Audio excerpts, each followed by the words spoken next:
नमस्कार दोस्तों, मैं सुनील सिंह, सहायक अध्यापक गणित, लोकमान्य तिलक इंटर कॉलेज, पचपेड़वा, जनपद बलरामपुर। आप सभी का अपने वीडियो में स्वागत करता हूं।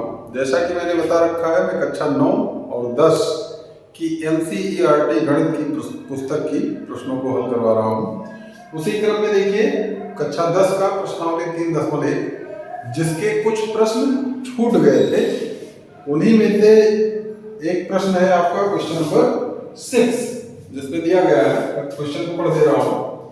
कह रहा है एक रैखिक समीकरण 2x + 3y - 8 = 0 दी गई है। दो चरों में एक ऐसी और रैखिक समीकरण लिखिए ताकि प्राप्त युग्म का ज्यामितीय निरूपण, जैसा कि पहला कहा है प्रतिच्छेद करती रेखाएं हों, दूसरा कहा गया है समांतर रेखाएं हों और तीसरा कहा गया है समपाती रेखाएं हों। इसी तरह से क्वेश्चन नंबर 7, जो कि आखिरी प्रश्न है, कह रहा है समीकरणों x - y + 1 = 0 और 3x - 2y + 12 = 0 का ग्राफ खींचिए। x अक्ष और इन रेखाओं से बने त्रिभुज के शीर्षों के निर्देशांक ज्ञात कीजिए और त्रिभुजाकार पटल को छायांकित कीजिए। तो देखिए, इन प्रश्नों को करेंगे तो सबसे पहले क्वेश्चन नंबर 6 का हल।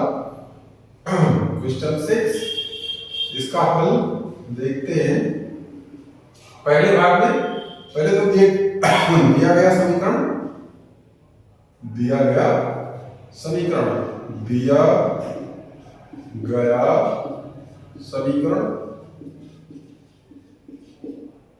वो क्या है, लिखा गया है 2x + 3y - 8 = 0। इसको मान लिया समीकरण 1 है।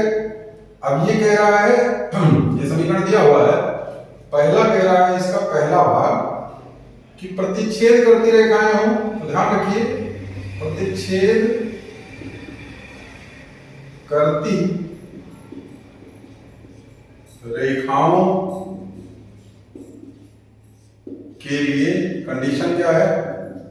कंडीशन है a1/a2 ≠ b1/b2। a1 b1 c1 क्या होते हैं?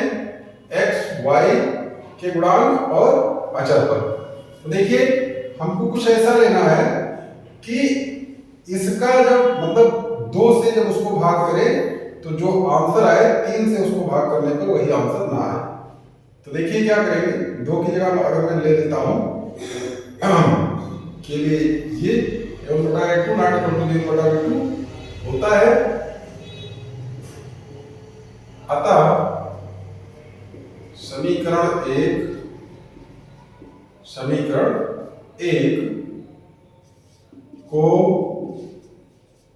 प्रतिच्छेद करती रेखा का समीकरण निम्न है। अब देखिए, एक रेखा को अनंत रेखाएं प्रतिच्छेद कर सकती हैं, मतलब इसके अनंत आंसर संभव है। आप कुछ भी लिख लीजिए, तो ध्यान ये रखना है a1/a2 ≠ b1/b2 होना चाहिए। तो क्या लिख देते हैं, 2 की जगह लिखते हैं 4x और 3 की जगह देखिए 2 दूनी 4, तो 3 दूनी 6 होता है। 6 के अलावा कुछ भी ले लो। तो क्या ले लिया हमने? अच्छा, प्लस के बजाय माइनस कर दे तभी बराबर नहीं होगा। तो क्या लिखते हैं? -3y + 7 = 0। अब ये आपका उत्तर हो गया। इसी तरह आप कुछ भी ले सकते हैं, माइनस कर दीजिए और कुछ भी लिख लीजिए। अगर आप प्लस कर रहे हैं तो ध्यान ये रखना है कि 6 नहीं लेना है। तो पहले का आंसर हो गया। इसी प्रकार दूसरे प्रश्न में कहा गया है कि समांतर रेखाएं हो, तो इसको आप अगर चाहे तो नोट कर सकते हैं। दूसरे भाग को देखते हैं, प्रतिच्छेदी के बजाय क्या है? समांतर रेखाएं। सॉरी, दूसरे भाग में क्या कहा गया है? समांतर रेखाएं। समांतर रेखाओं के लिए प्रतिबंध क्या है? समांतर रेखाओं के लिए जो प्रतिबंध है वो है a1/a2 = b1/b2 और ≠ c1/c2। इसलिए समीकरण एक के समांतर रेखा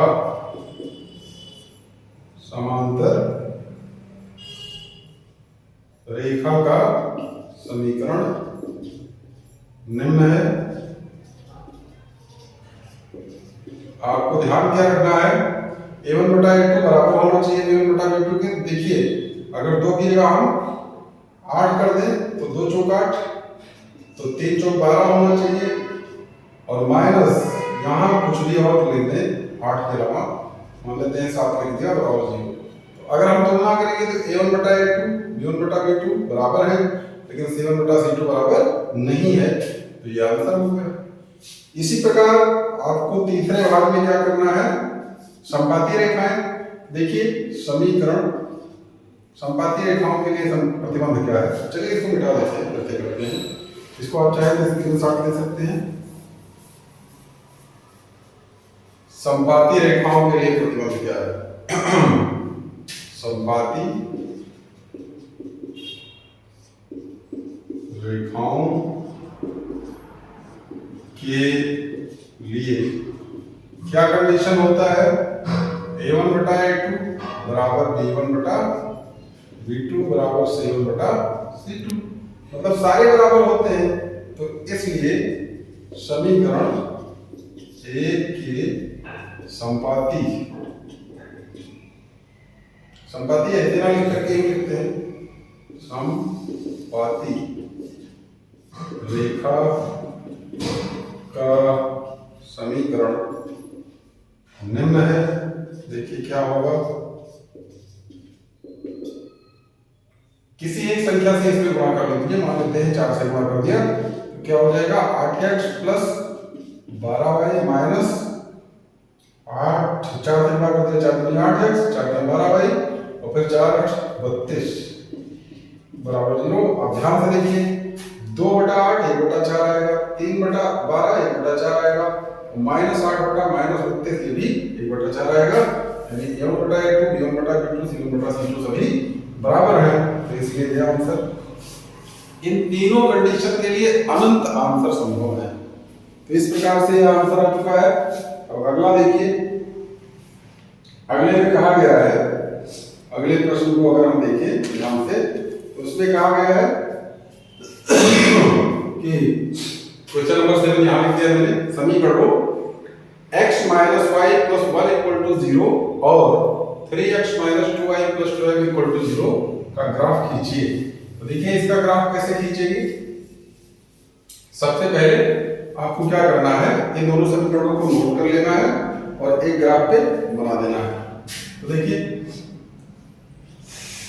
क्वेश्चन 7 का हल देखते हैं। दिए गया समीकरण, दिया गया या दिए गए समीकरण कौन कौन से हैं। पहला है x minus y plus 1 equal to 0, समीकरण नंबर 1। दूसरा है 3x minus 2y plus 12 equal to 0, समीकरण नंबर 2। तो समीकरण 1 से हम देखते हैं क्या आएगा। समीकरण 1 से ये क्या बनेगा, अगर हम यहां से किसी एक चीज का मान निकाल लें, मान लेते हैं हमने क्या निकाल दिया, या इसी में कुछ पुट करें, तो देखते हैं क्या आएगा। अगर हम x का मान 0 रख दें समीकरण 1 में, x बराबर 0, तब अगर हमने x बराबर 0 कर दिया तो y बराबर क्या आएगा 1, x का y 1 पॉइंट मिल जाएगा, तथा x बराबर 0 तो y बराबर 1 आ जाएगा, और x बराबर अगर हम -1 करते हैं, x बराबर -1 तो -1 प्लस 1 कट जाएगा, x बराबर -1, तब y बराबर क्या आने वाला है 0। तो इसलिए एक बॉक्स मिल गया आपका, ऐसे बना लेते हैं बॉक्स। यहां पे हो गया x y, x का मान हमने क्या रखा है 0, x का मान अगर हमने 0 रख दिया तो y बराबर कितना आया है 1, तो x बराबर -1 रखा तो y बराबर क्या हो गया 0। 2 पॉइंट मिल गए आपको। इसी तरह से समीकरण 2 के लिए भी कर लेते हैं, समीकरण 2 से। तो देखिए प्रश्न को पहले हम मिटा देते हैं ताकि दिक्कत ना हो। प्रश्न तो हो ही चुका है, ये प्रश्न गया मिट।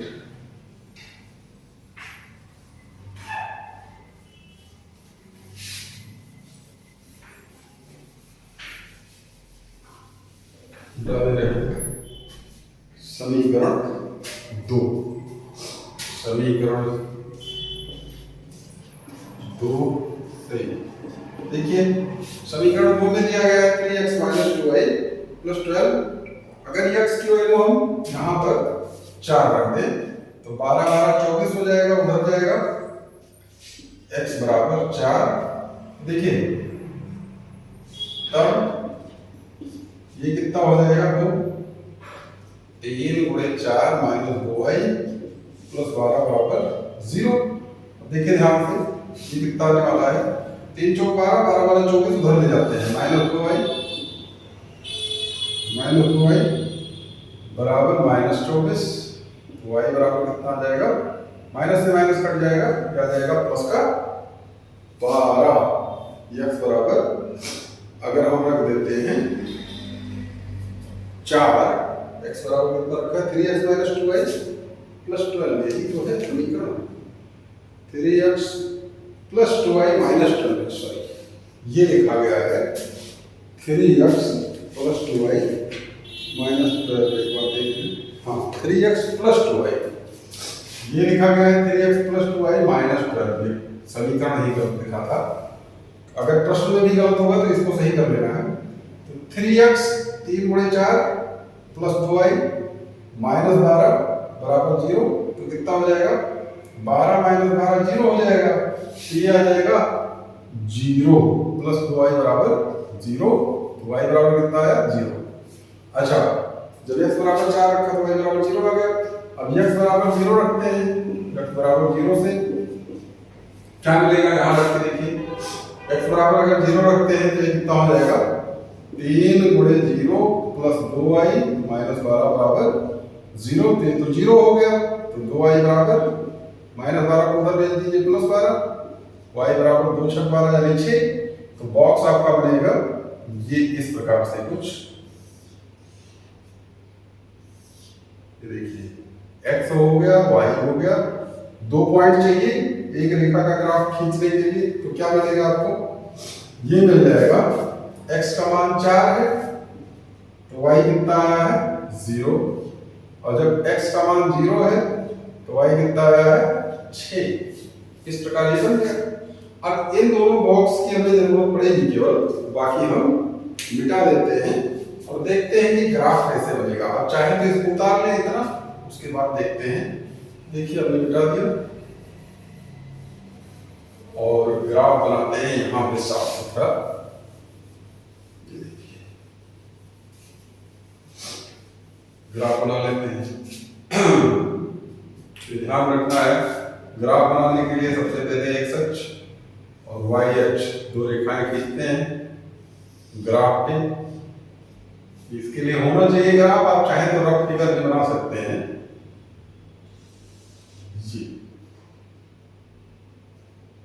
ये नेगेटिव एक्स है, ये पॉजिटिव एक्स है, ये नेगेटिव वाई और ये पॉजिटिव वाई। तो इस प्रकार से थोड़ा सा और लंबा कर लेते हैं इसको, यहां तक पहुंचा दिया नेगेटिव एक्स। अब देखिए हमको चाहिए क्या, 0 और 1। मतलब इधर देखिए आपको ऐसे सीधी लाइन दिखेगी तो उस पे 1 कर दीजिए, दूसरी सीधी लाइन दिखेगी सेम दूरी पे तो उसको 2 कर देना है, तीसरी सीधी लाइन दिखे उसको 3 कर दीजिए, चौथी पे 4 कर दीजिए, पांचवी पे 5 कर दीजिए, छठवीं पे 6, सातवीं पे 7। ऐसे ग्राफ पे लाइनें होती हैं। और एक इस तरह की क्षैतिज लाइन जो होती है, यहाँ 1, इधर भी 1, इधर 2, इधर 3, इधर 4, इधर 5, इधर 6, 7, ऐसे ऐसे बढ़ता जाएगा। अब देखिए आपको क्या चाहिए, 0, 1 यानी x का मान 0, y का मान 1, ये पॉइंट। ये कितना है 0,1। अगला क्या है -1,0 x का मान -1। अब इधर +1 है तो -1 यहाँ कहीं होगा -1 और कामा 0 y का मान 0। यही पॉइंट हो गया, इस पॉइंट का नाम दे देते हैं, ये कितना है -1,0। कहाँ लिखा जाए, यही लिख देते हैं -1,0, ये पॉइंट है। तो ये हो गया पहले रेखा का समीकरण। इसको खींचेंगे तो सीधा ये निकल जाएगा, देखिए ऐसे कुछ खींच जाएगा, ऐसे निकलता चला जाएगा ग्राफ जब आप बनाएंगे और ऊपर कर देते हैं, ठीक। और ये पहले समीकरण का ग्राफ है, पहला समीकरण इस प्रकार से। फिर क्या चाहिए 4,0, 4,0 यहाँ कहीं है, इसका नाम है, अच्छा x की वैल्यू 4 है, x की वैल्यू 4 इसमें तो है नहीं, तो y का मान 4 था। 4,0 यहाँ कहीं है, इसका नाम है 4,0। दूसरा क्या है 4,0 का 0,6, 0,6 यहाँ कहीं है, 0,6। अब इन दोनों को मिलाती हुई जब एक रेखा खींचेंगे ऐसे कुछ आएगा, गड़बड़ हो रहा है, ये कुछ ऐसे निकल जाएगी रेखा और ये कुछ ऐसे। तो जब ये काटेंगे एक दूसरे को तो ये 2,3 पे काटेंगे, ये थोड़ा सा तिरछा बन गया है।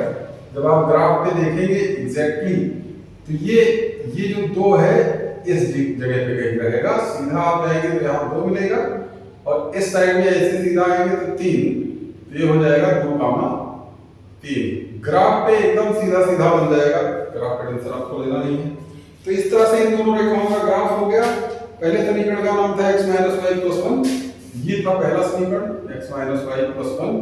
और ये दूसरा समीकरण है जिसका नाम था जो है 3x + 2y - 12, 3x + 2y - 12 इतना कर दिया, ये हो गया। अब देखिए इतना तो हो गया। अब ये प्रश्न कह रहा था कि इसके लिए x अक्ष और इन दोनों रेखाओं के बीच के लिए तो बने त्रिभुज के शीर्षों के निर्देशांक ज्ञात कीजिए और त्रिभुजाकार पटल को लिखिए। तो भाई त्रिभुज के शीर्ष एक तो -1,0 है, 2,3 है और एक 4,0 है। तो देखिए ग्राफ से त्रिभुज के शीर्ष के निर्देशांक, शीर्ष के निर्देशांक लिखते हैं भाई। 3 शीर्ष होते हैं। पहला यहां पे देखिए कितना है 2,3, दूसरा कितना है -1,0, -1,0 वो मैंने, और तीसरा कौन है 4,0 और ये उत्तर हो गया आपका। फिर कह रहा था इनसे इन द्वारा मुझे अगला प्रश्न इसी में कह रहा था और त्रिभुजाकार पटल को छायांकित कीजिए। त्रिभुजाकार चीज को आपको क्या करना है, x अक्ष और इन रेखाओं से बने। तो देखिए त्रिभुजाकार पटल यही तो है, इतना छायांकित कर लो भाई, इसको ऐसे ऐसे छाया बना दो और इस प्रकार से आपका ग्राफीय हल जो था वो निकल आया। एक टिपिकल प्रश्न था, ये क्वेश्चन नंबर लास्ट था आपका, क्वेश्चन 7 का हल था। आधा मैंने इधर करवा दिया था पहले, आधा बाद में हो गया। तो इस प्रकार से प्रश्नावली 3.1 समाप्त हो चुकी है। आप प्रयास करें कि इस वीडियो को ज़्यादा से ज़्यादा शेयर कीजिए अपने यार दोस्तों के पास, ताकि उनको भी लाभ मिल सके, और चैनल को सब्सक्राइब करवाते रहिए। फिलहाल वीडियो देखने के लिए बहुत बहुत धन्यवाद। मिलेंगे अगले वीडियो में।